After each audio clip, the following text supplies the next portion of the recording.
صلی اللہ تعالی علیہ وسلم کے کچھ صحابہ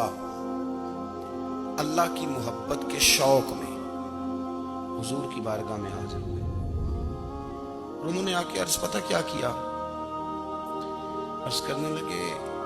یا رسول اللہ صلی اللہ تعالی علیہ وسلم سالوں بیت گئے ہیں سجدے کرتے ہوئے، حضور سالوں بیت گئے ہیں تسبیح پڑھتے ہوئے، سالوں بیت گئے کہتے ہوئے کہ سبحان اللہ وہ پاک ہے،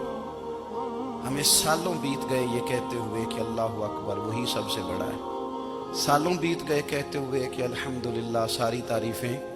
اللہ کے لیے، سالوں بیت گئے اس کی تسبیح کرتے، تحلیل کرتے، تکبیر کہتے، حضور اب نہ ہمارا اپنے رب سے ملنے کو جی چاہتا ہے، کبھی اے حقیقت منتظر نظر آنا لباس مجاز میں، لاکھوں سجدے تڑپ رہے ہیں میری جبین نیاز میں،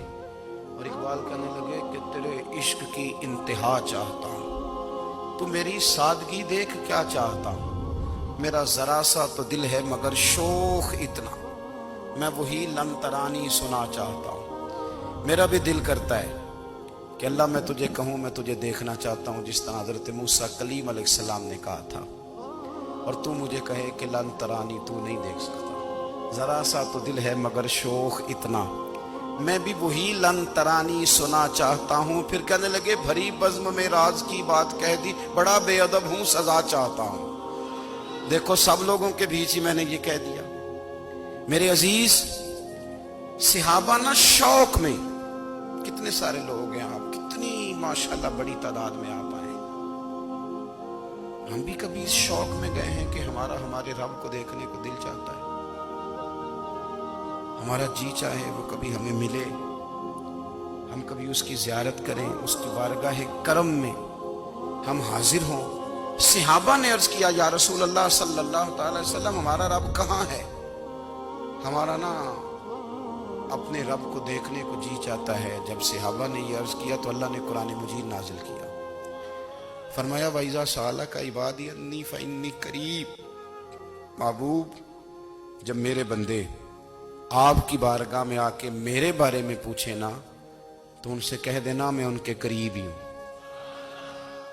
قریب ہی ہوں۔ دلیل کیا ہے؟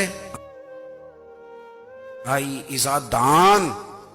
یہ جب بھی مجھ سے دعا مانگیں گے میں ان کی دعاؤں کو قبول فرماؤں گا، میں ان کے قریب ہوں، میں ان کے قریب ہوں، یہ جب بھی دعا مانگیں گے نا میں قبول کروں گا، میں ان کے قریب ہوں۔ اللہ تبارک و تعالیٰ کے بندے اللہ سے محبت کرتے، رب کی بارگاہ میں جھکتے، اس کو اپنے دکھ سناتے، اس کے پیارے محبوب صلی اللہ تعالی علیہ وسلم کا وسیلہ لے کے اس کے حضور حاضر ہو جاتے، پیشانیاں سجدوں سے روشن ہوتی۔ ہم نہ ہر چیز کے لیے وقت نکالتے ہیں، ہر چیز کے لیے، لیکن عبادت کے لیے وقت نہیں نکالتے۔ ہر شے آباد ہے، ہر شے، ہماری فیس بک بھی آباد ہے، واٹس ایپ بھی آباد ہے، ہمارے ٹویٹر بھی آباد ہیں، ہماری ہر چیز آباد ہے، سب سے کم آباد ہمارا مصلی رہ گیا ہے، سب سے کم۔ وہ لوگ اب ڈھونڈنے سے ملتے ہیں جن کی بغل میں مصلی ہوتا تھا۔ میرے بھائی آپ کتنا کو دنیا کے پیچھے بھاگو گے تھکا دے گی، کتنا دولت کے پیچھے بھاگو گے تھکا دے گی، آپ جب اپنی زندگی میں جمع تفریق کرو گے نا تو مرتے وقت احساس ہوگا کہ سارا کچھ تو لوگوں کے لیے کیا، اپنے لیے تو کر ہی کچھ نہیں سکے۔ اور ہم عبادت کے معاملے میں بہانے بازی بھی کرتے ہیں، ہم کہتے ہیں اوہو رزق کمانا بھی تو عبادت ہی ہے نا، میں حلال روزی کے لیے جا رہا ہوں یہ بھی تو عبادت ہے نا۔ میری طرح کے لوگ کہہ دیتے ہیں کہ میں سویرے اٹھ کے مدرسے میں کچھ اسباق دیکھتا ہوں تو یہ بھی تو عبادت ہے،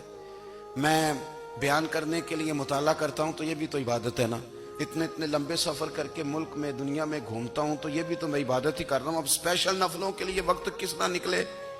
اسپیشل کر کے تسبیح میں کیسے چلاؤں، میں سارا کچھ ہم بہانے بنا لیتے ہیں نا۔ میرا سوال یہ ہے کہ یہ ساری باتیں صحابہ کو، نبی کریم کو، دیگر لوگوں کو بھی تو پتہ تھی نا، لیکن آپ غور تو کریں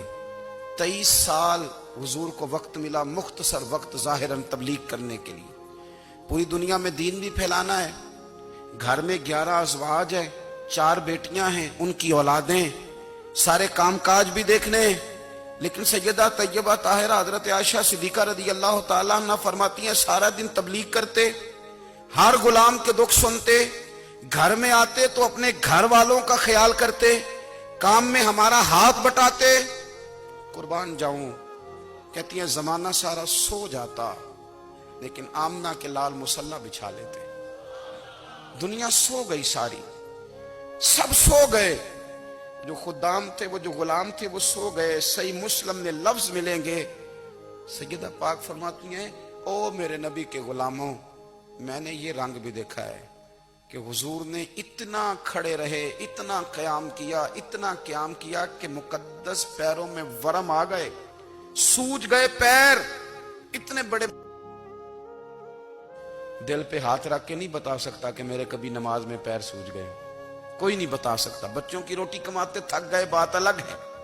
ہم سیر کرنے گئے تو تھک گئے، بات الگ ہے، لیکن عبادت میں یہ بھی تو مسلم شریف ہے نا، یہ بھی تو دین ہے نا، یہ بھی تو حضور کی سنت ہے، یہ بھی تو وہ چیز ہے جو کریم کی آنکھوں کی ٹھنڈک ہے۔ سیدہ فرماتی ہیں پیروں میں ورم آ گئے، اور ساری رات ہی حضور نے نماز پڑھی اور ایک ہی آیت بار بار دہرائی۔ مسجد نبوی میں بلال حبشی نے فجر کی اذان دے دی اور حضور ابھی مصلی پہ تھے، کریم فارغ ہوئے۔ میں نے عرض کی یا رسول اللہ صلی اللہ علیہ وسلم، آپ کے تو صدقے اللہ اگلے پچھلوں کے گناہ معاف کرے گا، تو آپ اتنی آہوزاری کیوں فرماتے ہیں؟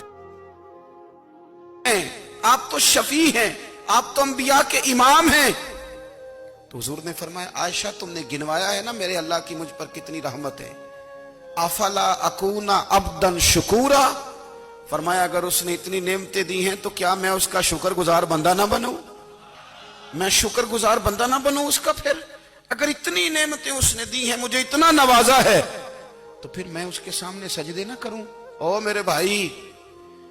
بڑے قابل فخر لوگ ہیں ہم کہ ہم نبی پاک کے غلام ہیں، ہم قابل فخر ہیں کہ نبی کریم کے غلام ہیں۔ کیا کبھی اس غلامی کے شکرانے میں بھی دو نفل پڑھے کہ یا اللہ تیرا شکر ہے تو نے ہمیں حضور کا غلام بنایا ہے؟ یاد رکھیں کہ اپنی روحانی زندگی کو آباد کریں۔